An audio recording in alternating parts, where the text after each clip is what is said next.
अस्सलाम वालेकुम friends. Everyday science YouTube channel की एक नई वीडियो में मैं आप लोगों को खुशामदीद कहता हूँ। दोस्तों, आज की इस वीडियो में हम 10th क्लास की बायोलॉजी की पेयरिंग स्कीम के बारे में बात करेंगे, जिसके मुताबिक हमारे पास 2025 का एनुअल एग्जाम का पेपर आना है। तो ये जो पेयरिंग स्कीम है ये 2024 की पेयरिंग स्कीम से डिफरेंट है। तो इसलिए आप लोगों को इस वीडियो को एंड तक लाजमी देखना चाहिए ताकि आप लोगों को नई पेयरिंग स्कीम का पता चल सके और आप लोग उसी के मुताबिक अपने पेपर की तैयारी कर सकें और अच्छे मार्क्स ले सकें। तो सबसे पहले हम ना कि एमसीक्यूज की बात करते हैं। तो एमसीक्यू जैसा कि आप लोगों को पता है कि टोटल 12 हमारे पास पेपर में आते हैं। उनकी डिवीजन कुछ इस तरह से होगी। तो जो हमारे पास चैप्टर नंबर 10 है उसमें से एक एमसीक्यूज आएगा। चैप्टर नंबर 11 में से भी एक। उसके बाद चैप्टर नंबर जो 12 है इसमें से 2 आ जाएंगे। 13 जो है उसमें से एक आएगा। 14 में से एक आएगा। 15 में से 2 आ जाएंगे। 16 में से एक। 17 में से एक और 18 में से 2 एमसीक्यूज आ जाएंगे। तो इस तरह से ये टोटल 12 होंगे जो आप लोगों ने सारे सॉल्व करने हैं। तो इनके बारे में कुछ इंपॉर्टेंट आप लोगों को ना पॉइंट्स जो आप लोगों को ज़हन में रखने चाहिए।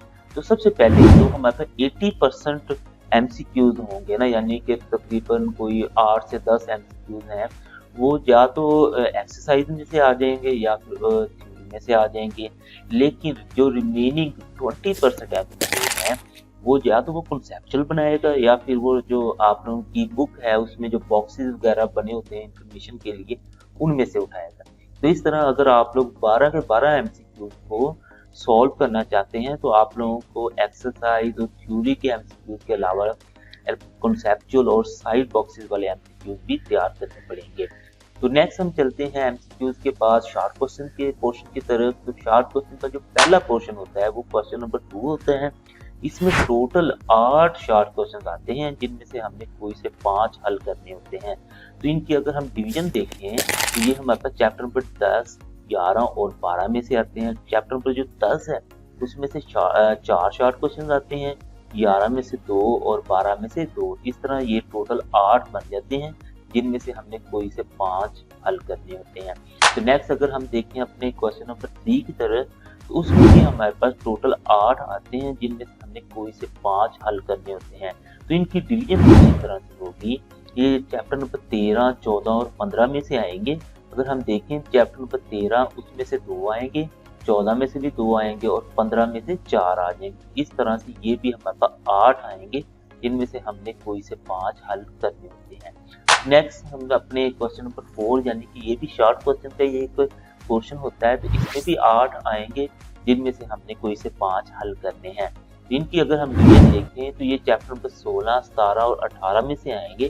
चैप्टर नंबर 16 में से 4, 17 में से 2 और 18 में से 2। इस तरह से ये भी 8 होंगे और जिनमें से हमने कोई से 5 हल करने हैं। तो शॉर्ट क्वेश्चन के बाद अब हम अपने ना लॉन्ग क्वेश्चन की तरफ आते हैं। तो उनकी डिवीजन किस तरह से होगी, कौन कौन से चैप्टर में से आएंगे।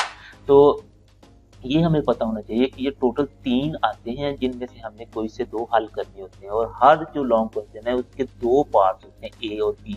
जो भी हमने अटेम्प्ट करना है उसके दोनों हमने ना पार्ट्स हल करने हैं।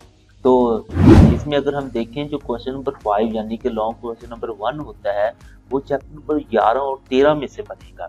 यानी कि इसका ए पार्ट और बी पार्ट इन दो चैप्टर में से बनेगा।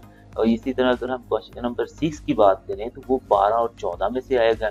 7 की बात करें तो वो 17 और 18 में से आएगा। इस तरीके से अगर आप लोग तैयारी करना चाहते हैं तो कोई से 2 जो लॉन्ग क्वेश्चन हैं उनके चैप्टर को आप लोग टारगेट करें और उनके लॉन्ग क्वेश्चन आप लोग अच्छे तरीके से याद करें। अगर फिर आप लोग का टाइम बचता है तो आप लोग तीसरे पे जा सकते हैं।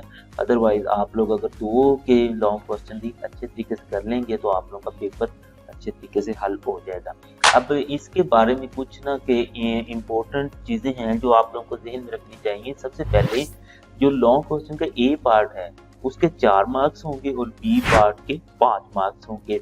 तो इसमें है कि अगर आप लोग मॉर्निंग का पेपर और इवनिंग का पेपर कंपेयर करेंगे तो उसमें आप लोगों को ये होगा जो मॉर्निंग का पेपर में जिस चैप्टर में से 4 नंबर का सवाल आएगा तो इवनिंग में उस चैप्टर में से हमारे पास 5 नंबर का आ जाएगा और ये 4 नंबर का दूसरे चैप्टर में से आ जाएगा। तो इसमें थोड़ी सी ना शफलिंग होगी मॉर्निंग और इवनिंग के पेपर में। तो ये इसलिए है कि ताकि बच्चे ना सारे चैप्टर ना अच्छे तरीके से ना तैयार करें। दोस्तों उम्मीद है आप लोगों को आज ये वीडियो अच्छी लगी होगी। वीडियो अच्छी लगे तो इसे लाइक करें, इसे अपने दोस्तों के साथ शेयर करें और हमारा चैनल लाजमी सब्सक्राइब करें। Thanks for watching. अल्लाह निगहबान।